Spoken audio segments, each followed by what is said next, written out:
When the doctor told you you wouldn't see again, I want you to go back to that day. What emotions were there? What did you think? What did you feel? And how did you react? Well, hey guys, welcome back to another episode with Kicking It with Shondell.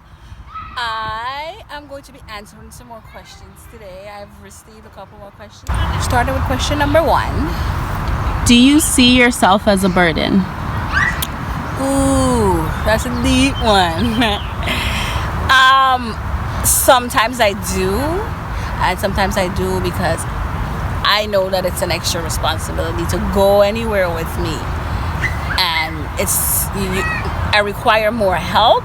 So as far as me being used to doing things on my own, now I have to rely on people for help, which I do not like. I like to do things for myself. So sometimes I try to do more than I am able to because I don't want to feel like a burden to people. I don't want to feel like they have to do this. They have to help me. They have to take extra time out of their own lives to look after me. So sometimes I do feel like a burden, but a little reassurance here and there gives me a little comfort to know that, okay, I want to do this. I want to help you and you're not a burden. You feel more of a burden in relationships because you're with that person most of the time, and they gotta be your eyes, they gotta look out for you, they gotta make sure you're good in every way. So by default you feel like a burden, but if it's someone that loves you and cares about you, you're not a burden. Question number 2. Do you blame yourself for what happened?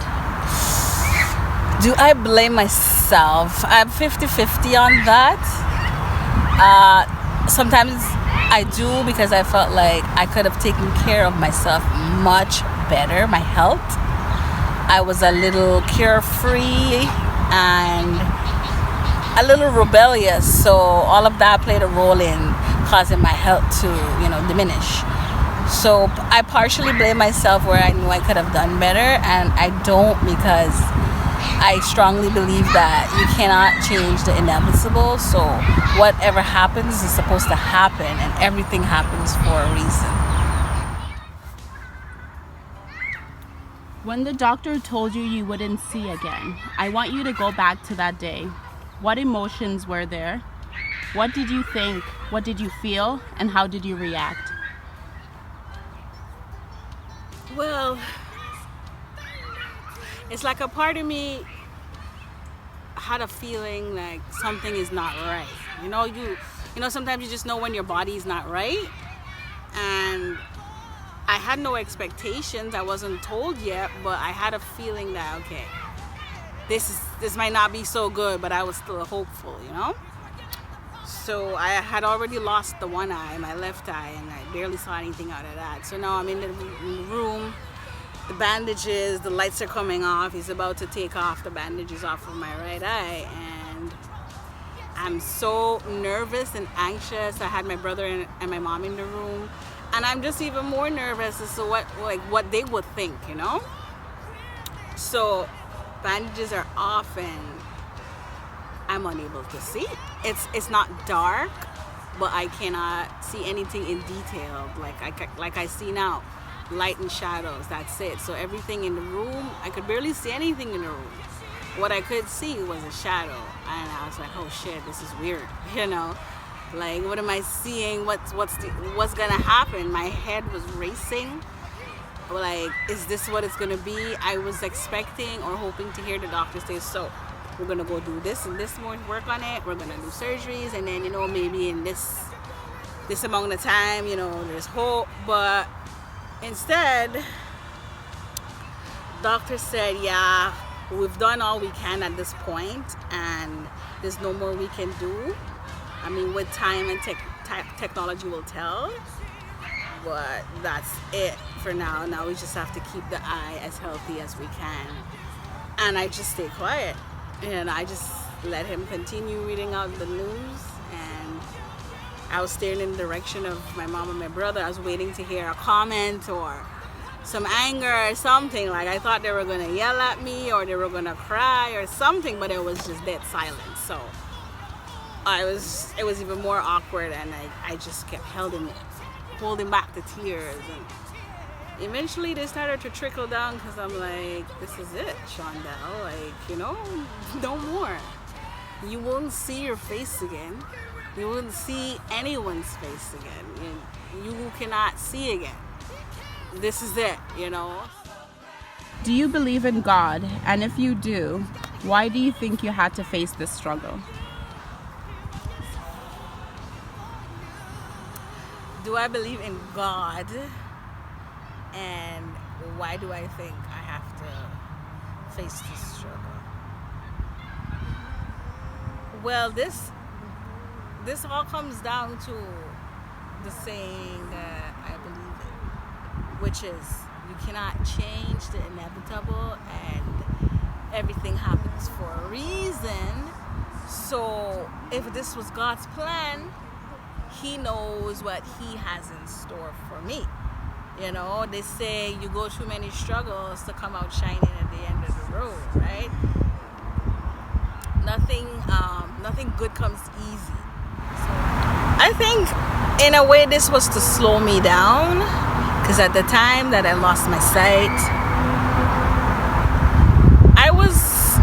I was on the road a lot. Let's just say I was becoming less and less serious about my health. I thought, okay, I have the insulin to deal with the problem, so eat what I want and just medicate with insulin. And that was the right way to go about it. I was not exercising, and so all of that played the roles in deteriorating my health. And I never took these things seriously, even going to my doctor's visits and stuff. And so I feel I had to go through it for it to just slow me down and calm me down and get me to realize that I need to pay more attention to myself and take better care of myself and stop going out there in the world looking for myself and looking for fun. It's time to be serious and take care of yourself, because I didn't remind myself that, hey, I'm not a healthy person, I can't just do what I want. So it kind of just brought me back there, and it humbled me also into being more to myself and together, and giving me a chance to spend more time with myself and learn what I need to learn. Do you want kids? I do. The excitement. I absolutely love children, love them.